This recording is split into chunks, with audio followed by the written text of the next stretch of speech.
about that, guys. Ladies and gentlemen, boys and girls, children of all ages, welcome to Robert Sports Show. I'm your host, Robert. See what kind of week I've had. I'm still working on who I'm picking going to win these games this week. I'll pick those last three games when we get to that far. All right, I was sitting there, not even thinking. I picked the notebook up. Oh yeah, I gotta finish this up, and oh yeah, I started the camera. My bad. All right, here we are. Week 3 starts Thursday night, NFL season. Already 2 weeks in the book. Not doing so hot on these picks. You know what? I'm gonna start off with a recap of week 2. Get into a little bit of NFL news and a little bit, a few things that I want to discuss with that, and then get into preview of week 3. Week 2 finished 7-9 versus the spread. I guess not horrible. It's 8-8 last week. Win loss. That was 8-8 this week. That was 9-7 last week. Once again, the suicide pick. I'm out for it. I'm a big old goose egg. I'm believe in 2. Yeah, but that was horrible. I know. But anyway, yeah, I'm 0-2 with that. I picked Kansas City the first week. Picked New Orleans Saints on week 2. And guess whoever I pick on week 3 is going to lose. See if I can go 0-16 this year. I know. There's people out there that are laughing at me for this. I don't care. I mean, it's fun to me. I'm having a good time doing it. I'm hoping you guys are enjoying videos. You're watching them. I don't know everything there is to know about football. I just have an opinion, and I'm sharing it with you guys. So yeah, hopefully this week I do a little bit better. Couple, really nothing to go over last week. Baltimore blew out Pittsburgh on Thursday night. Packers barely beat the Jets. That was kind of a close game. Cleveland Browns beat the New Orleans Saints by 2 points. Cleveland's 2-0 now, I believe, if I'm right about that. If I'm wrong, I'm wrong. Nope, sorry about that. Cleveland's 1-1. Pittsburgh beat them by 3. So they lost by 3 and won by 2. So, I mean, that's actually pretty close games. Some of these games were blowouts. Some of them were pretty close. The Denver game, Kansas City came by a touchdown. Denver was actually favored by 2. So they hung close. I do want to talk about that St. Louis Tampa Bay Buccaneer game. Yeah, even though I am from St. Louis, I'm not really a Rams fan. I mean, they're there. I don't understand that rule that I guess if you call a timeout, you don't have a timeout, and there's an injury on the field, they run 10 seconds off the clock. But there was only 8 seconds left, so when they ran the 10 seconds off, the game was over. But yeah, Mike Evans walked off the field on his own power. Why couldn't he just stand up at the line of scrimmage, let him spike the ball, and then get his shit off the field? Or even if he's at the sideline. I didn't see the play, so I don't know exactly what happened, but just roll off the sideline and get somebody else in there. Whatever, it's kind of a stupid play. St. Louis won by 2, and technically they should have lost by 1. So yeah, hopefully this week I get a little better in my picks. I know there's a lot of news going on right now at the NFL. A lot of injuries last week. Wow. Sean Jackson got hurt. AJ Green got hurt. RG3 dislocated ankle. I don't know how many people have actually seen the play. I actually accidentally seen it. It's bad. I don't know how he didn't break his ankle. It was bad. Just this rush of injuries this year, it's been amazing how many players are hurt. I don't know if it's because of how they changed the OTAs and how they changed the training camp where they don't, have that many pads anymore and they have walkthroughs. Now, I don't know what it is. And, all of a sudden these 4 preseason games, your stars don't play game 1, they don't play game 4, they play a quarter of game 2, and they play a little bit in game 3. I don't know what they need to do, but if you look back, same way with baseball. If you look back years ago, why is it the athletes back then were better condition than they are now? I don't remember, having this rash of injuries start of season. Maybe there was, I just didn't know. I mean, I'm a casual football fan. I'm not a die-hard, watch every game. look up everything, know every stat about everything, you know. But I don't know, there's just a lot of injuries this year. Just a lot of them, you know. And yeah, they do affect me to a point. And you know, I've talked about before, fantasy football. Deshaun Jackson actually lost by 2 points, and Deshaun Jackson got me 2 points. So healthy Deshaun Jackson, I would have won. So I mean, ultimately, you know, I don't have money on it, but there's a lot of people out there that do put money on it. I can lose money because Deshaun Jackson got hurt. You know, AJ Green got 0 points for a guy in our league, and he lost big time. But still, it could have cost him. You know, Deshaun Jackson cost me a win, pretty much straight up. But it's like it kind of hits you home when you get things, you know, and you're involved with like fantasy and all that. These injuries are serious. You know, there's a lot going on. You know, and just all the domestic abuse and how, you know, San Francisco's defense is just, I don't know how they're winning. I mean, good God, was it Smith, whatever his, you know, A. Smith, whatever his first name is. It's kind of hard to pronounce for me. I'm horrible with names anyway, so I'm not even going to try. Yeah, he's spent, you know, 9 games, 10 games.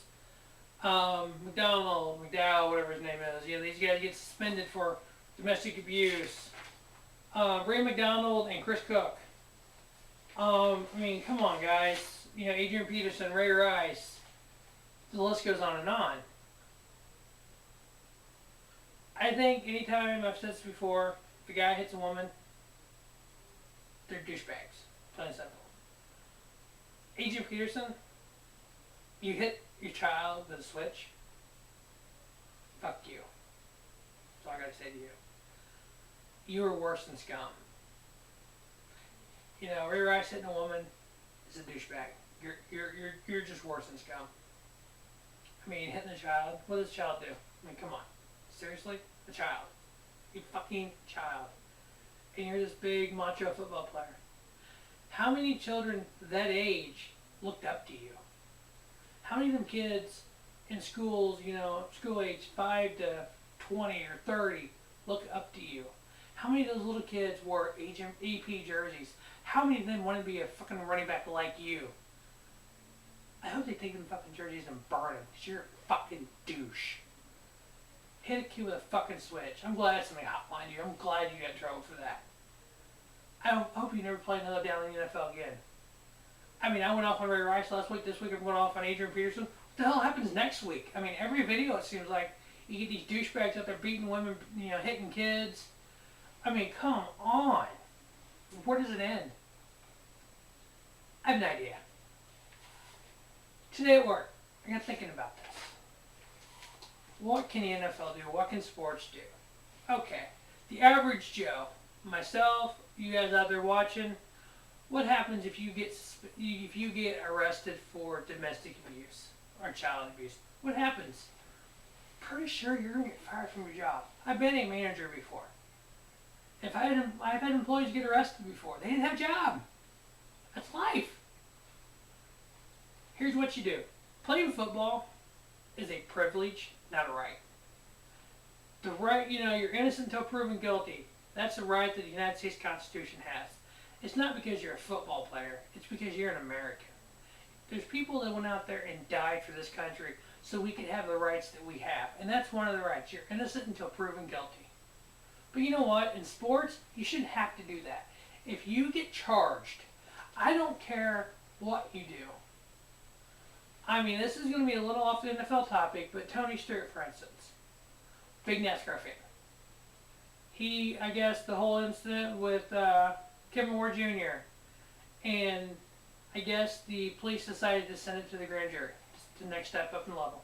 You know what? Either there's charges or there's not charges, whatever the case is.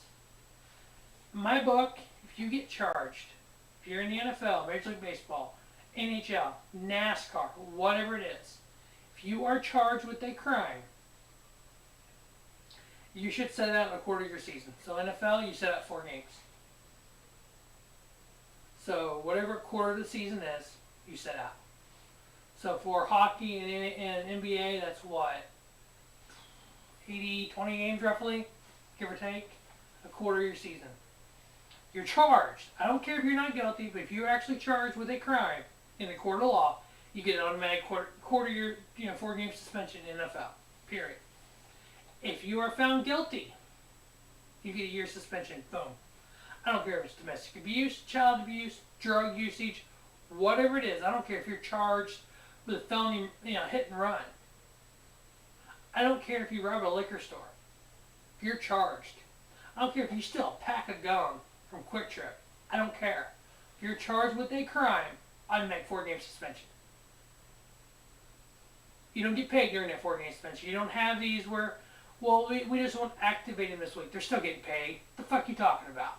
Unless it's in their contract, if they're deactivated for a week, they get paid. They're still getting paid. So, 4-game suspension, you're charged. Obviously, we all know the legal system, the lawyers in this country. You can be charged today, and you won't go to trial for 3 years from now. No. In my policy, no. You have 1 year to go to trial. Either plead, you have a plea deal, or go to trial. You have 1 year. If after a year your case still has not gone to trial, which there is in the Constitution, you have the right to a speedy trial. That is one of the freedoms we have in this country, because we're free, because all the men and women that fought and died for our freedoms. There's another one of the freedoms. You're innocent until proven guilty, you have the right to a speedy trial. So anyway, my rule here, you got 1 year to go to court. If you are found guilty, you're gone for a full season, period. I don't care what it is. I don't care if you're guilty of stealing a pack of gum, or if you're guilty of child abuse, child neglect, animal abuse, dog fighting, whatever it is, you're gone for a year.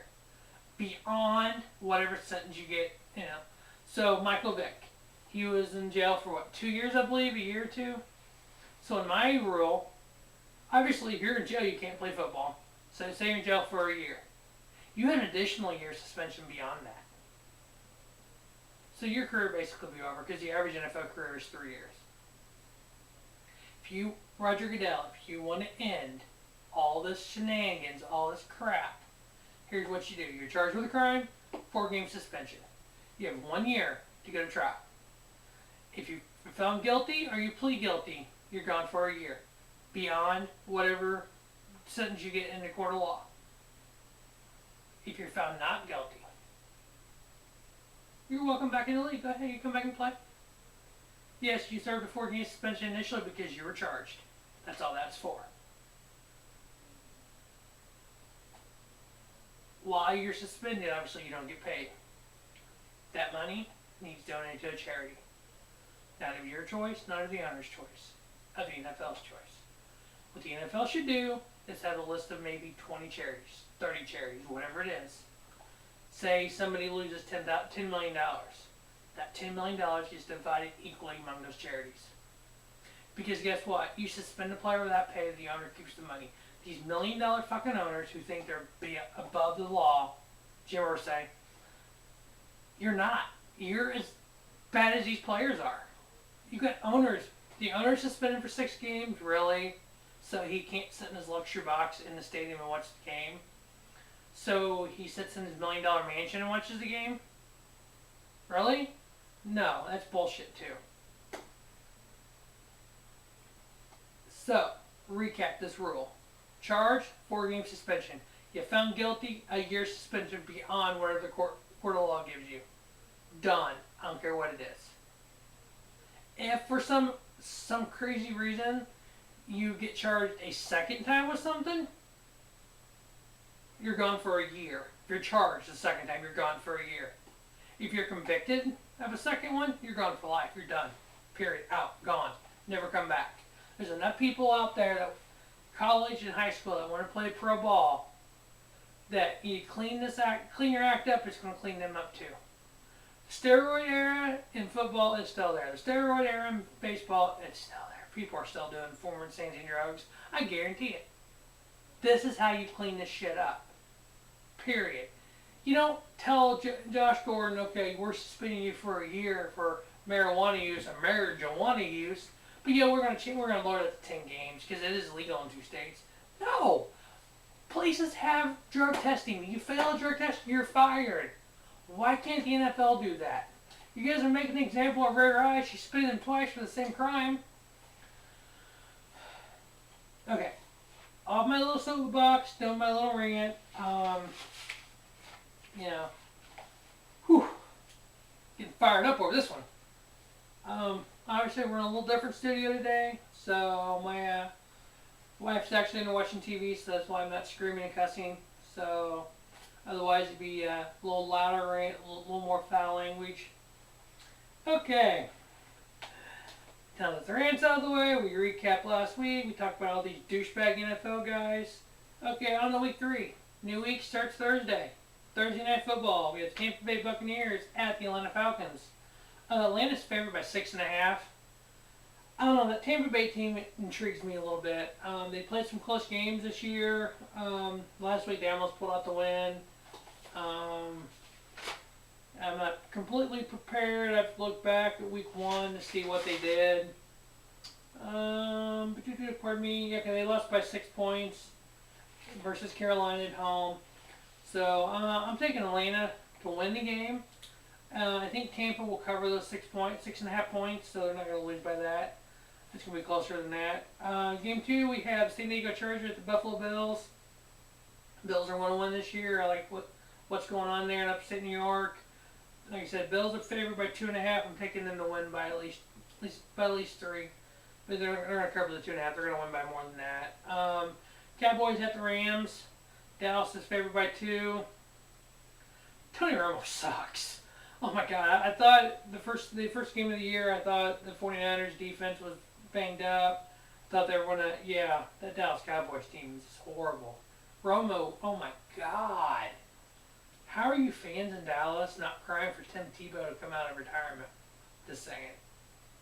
I'm taking the Rams to win that. Dallas is favored by 2, so I'm taking the Rams all the way.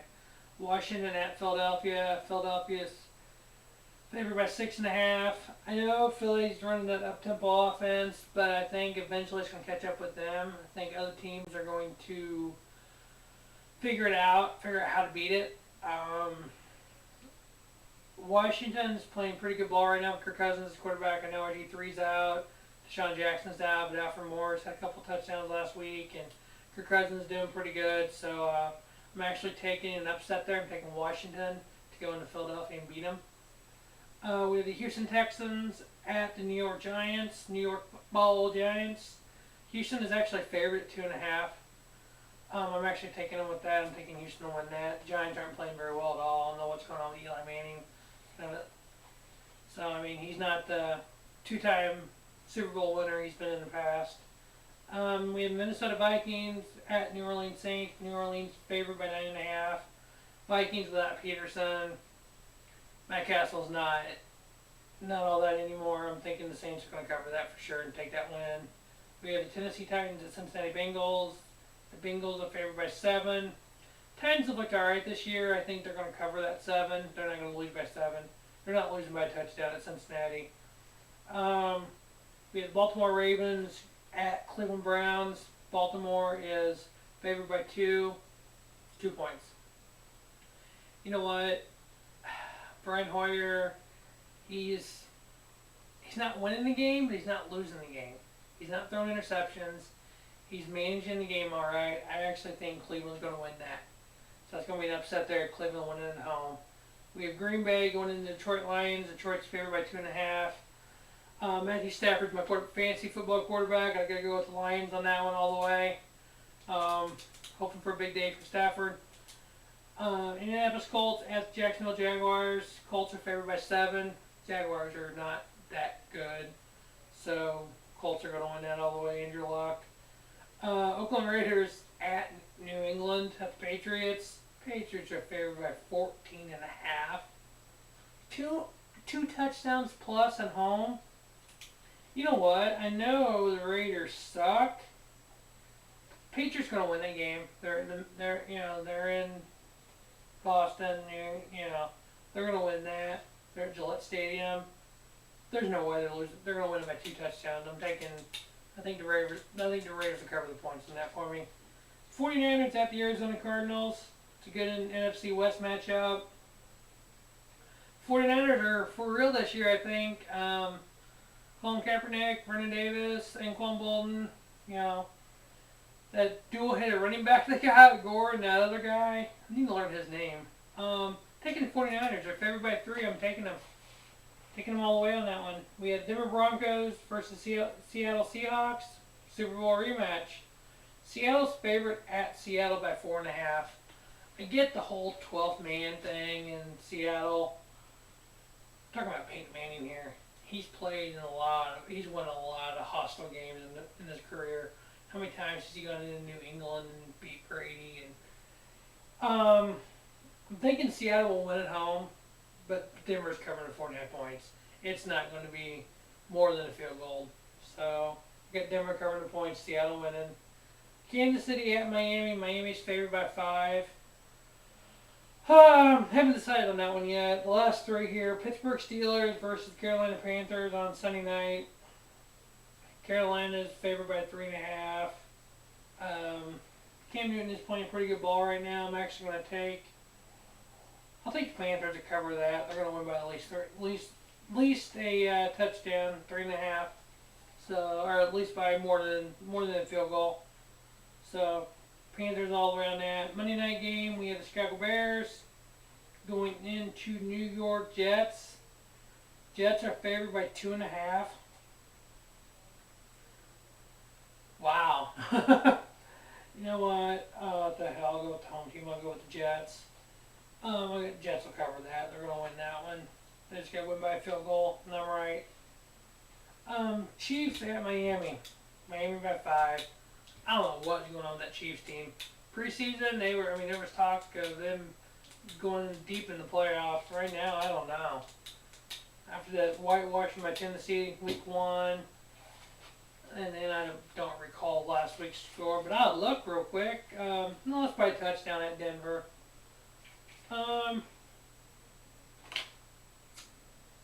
Give me Ryan Tannehill and the Miami Dolphins on that. Drop my pen. Dolphins, but Kansas City will cover the points. Alright, my losing suicide pick. I know the suicide pick's supposed to be winning. I'm 0-2. Let's go 0-3, I guess. I don't know. I'm picking the Indianapolis Colts at the Jacksonville Jaguars. Yeah, I might be wrong with that one. Go figure that one. But I'm taking the Colts, the suicide pick. That's about all I have for this. Yeah, I'm hoping Roger Goodell or somebody will hear my rule, and we'll recap what I would do to fix the NFL and their legal issues with some of these dumbass players. You're charged with a crime, any crime, you get a 4-game suspension. You have 1 year to go to trial or do a plea deal. If you go to trial and do a plea deal in the 1 year, whatever the legal system gives you, you get. Say you get 6 months in jail. Okay, you're out of football for 6 months. Now here's the thing: you're going to say, well, if it's in the off season, no. If you get 6 months in jail, you get the 6-month suspension from NFL during the season. So that way, if you go to jail for a weekend, you get you're still missing games. Anytime you're suspended, that money does not go in the owner's pocket, does not go in the NFL's pocket. It gets divided equally among the list of charities that the NFL has. Any money they get from fines goes into this fund, equally divided among these charities.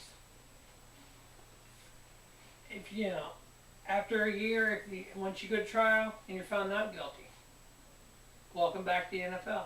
You're welcome back, no problem. You got to do something to tell these guys that this stuff is serious. You don't beat a woman. You definitely do not beat a child. There are thousands and thousands of children that are in foster care because of child abuse. There are kids that are just afraid of people because they're abused. You're telling me that one of these children is an Adrian Peterson fan? And they see what he did to his own child? That's not going to scar these children for life. They're already scarred. They're already damaged. And you just made it worse for him there, Adrian Peterson, AP. You are a fucking douchebag. Adrian Peterson, fuck you. Alright, ladies and gentlemen, that's all I have for you for this video. Check back. I have a if you're a wrestling fan, I have a very interesting wrestling video coming up, and I also am going to do the preview for the WWE Night of Champions on Sunday. Enjoy your football weekend. Thanks for watching. Have a great night.